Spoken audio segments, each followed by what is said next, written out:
Chongqing University. The floor is yours. Thank you.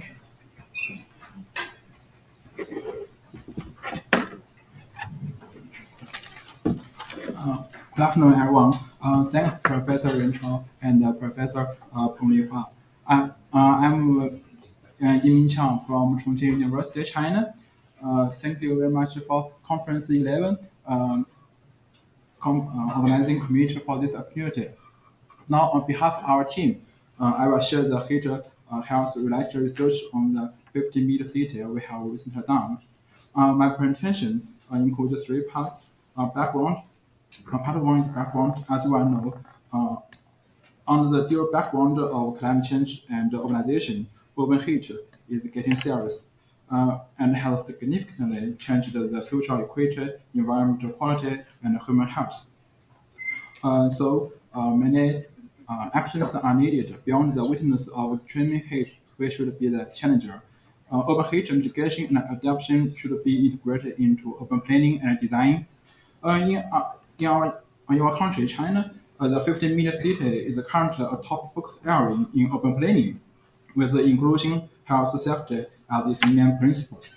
15-meter city is the best unite of the best community unite of the city, especially during the COVID-19. 15-meter city becomes the focus on its ability that can provide physical amenities and service for residents nearly realize the self-sufficiency and self-organization of urban residents. So the 15-meter city is sponsored by our government. But the 15-meter city theory does not include the urban heat consideration. The many opening questions are relevant to how to improve heat resilience in 15-meter city region. In alignment with the approximate notion of 15-meter city, one of the key issues is to improve the availability and accessibility of public service and facility. With the consideration of heat-induced impacts on some comfort, heat stress, illness, and even death, it is critical to address the heat-induced impacts for walking and cycling. From normal urban amenity performance, urban heat resilience, as we can see, include for aspect monitoring, forecasting, and warming. The other is urban heat prevention and preparation. Policy and regulatory landscape and the cost-benefit approach.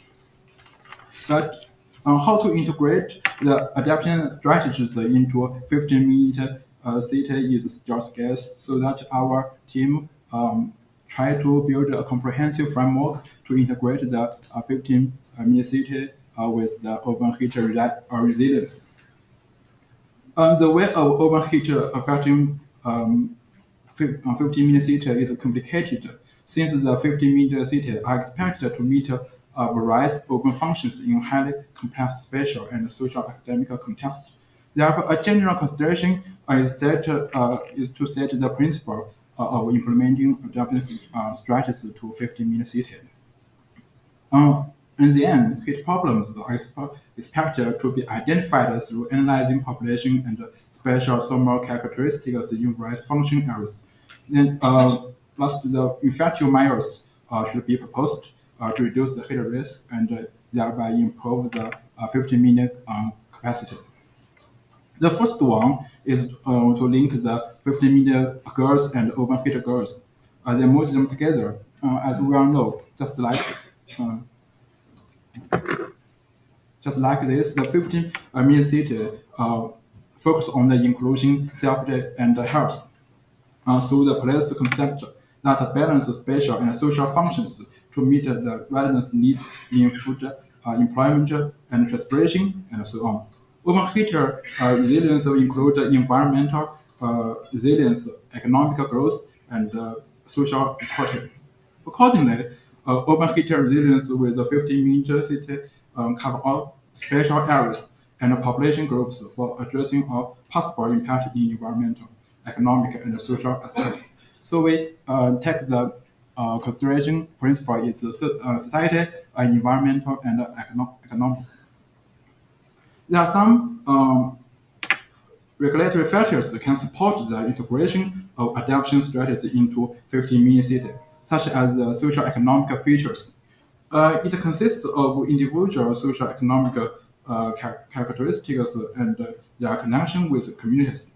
Individual social economic characteristics first influence the identification of some adaptation needs in age, just in age, in gender, in educational level, and the income, health status, and so on.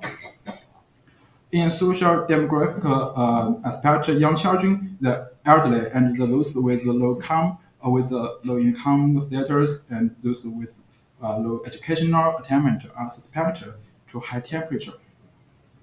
As we all know, the second is the community function. The 15-minute city can divide into residential, commercial, and technological and industrial.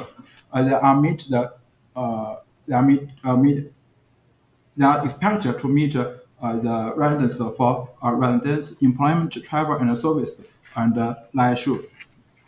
Apart from the community functional features, the special features such as urban topology, cooling features, and medical service also determines the adaptation capability of 50-meter city.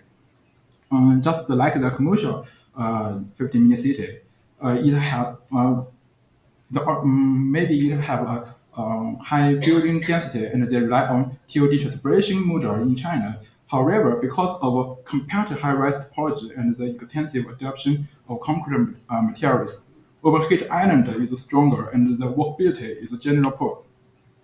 The thermal environment will be effectively improved with micro renewable measures in our China. Another is the population activities. A thermal environment that affects outdoor activity in type, duration, and frequency. Active types include maintenance, survival, and leisure activities. With 15 minutes furthermore, it is necessary to consider activity features of different social populations. For example, in our China, the elder people, they were in the morning send their younger to school and then go to the supermarket to buy the daily necessity and go to the center for their friends communicating and play dancing and so on. So different people have different needs. So we must to take the every population characteristics into the 50-minute city.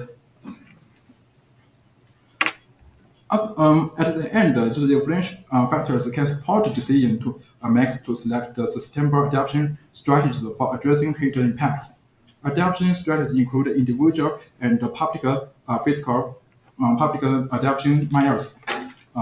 We can see in this. Okay. This framework is very inclusive and gradually open, which is being deepened. We are using the framework to analyze several cases in Chongqing and Mingqiang, Sichuan province. Now I will introduce our study in Mingqiang. This study was conducted in Fucheng District, Mingqiang. Its summer is hot and humid, whereas July and August are the two hottest months throughout the year, with average high temperature of 30.1 centigrade and 30.5 centigrade respectively. We randomly select 128 outdoor audience in Fucheng District to conduct experiment and questionnaires. Use UTCI as the evaluation indicator for urban thermal resilience.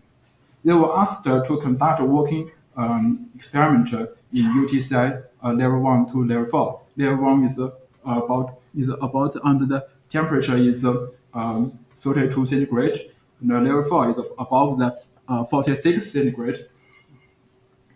Under the working experiment, the meteorological data was recorded every minute to characterize human heat resistance with the equipment. We use the remaining time of human heat resistance as an indicator for the 15-minute city. It can be seen that people exhibit varied levels of discomfort in different status, such as working for just we can look at this. Such as working for 13 to 15 minutes at 38 degrees. However, at 32 centigrade, the human body can last for nearly 30 minutes or even longer, especially on the street with a complete truth shade. The time can be extremely to nearly 1 hour. Based on this situation, we have drawn the walking paths and several facilitated points of different public service facilities in Fujian district, and transform this point into national spatial planning as important nodes for urban design and transmission. Because our research is only beginning and does not mean the end, so there are many defects and problems. We welcome everyone to correct them. Due to time constraints, there are many details that cannot be implemented in detail. We welcome everyone to come and discuss in Chongqing. Okay, thank you. Okay, thank you, Dr. Lin. Any questions?